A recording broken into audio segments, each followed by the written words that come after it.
IUU fishing, in my mind, from what I sense across the globe, is really one of the top issues replacing piracy in global maritime security threat forefront. IUU fishing is a worldwide threat, and I think that's indisputable. And if IUU fishing continues unchecked, we can expect a deterioration of fragile coastal states and increased tensions across the globe among foreign fishing nations. And that threatens geographic stability around the globe.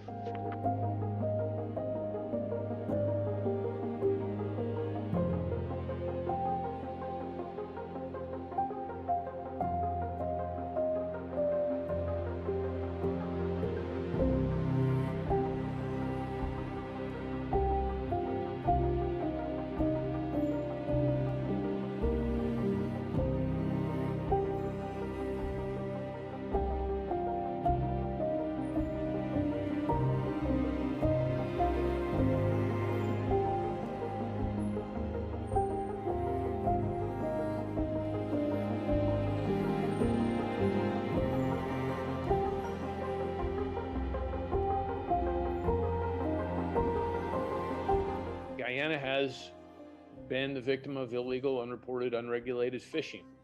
During a press conference, I was asked a question by a Guyanese reporter.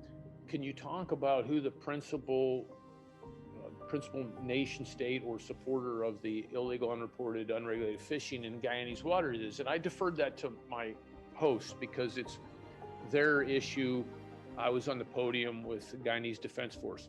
But I did say we have clear examples in other parts of the hemisphere, Ecuador, Peru, where Chinese state-sponsored fishing fleets would, for large portions of the day, turn off their AIS, their transponders that are mandated by international law for significant periods of time, up to 8 hours. There's only two reasons you do that. It's because the equipment is broken or because you're trying to mask some illicit behavior. So turning these things off for significant periods of the day in concert with hundreds of other vessels does not constitute equipment malfunction.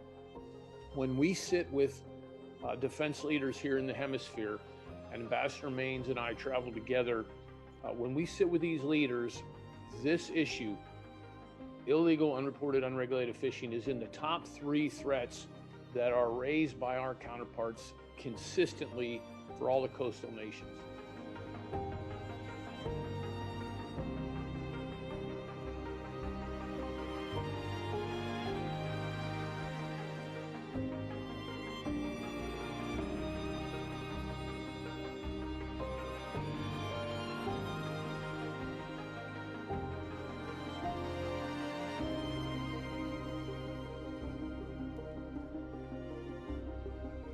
The importance of the Coast Guard global strategy cannot be overstated because it really sets the framework for what we're able to do across a range of efforts.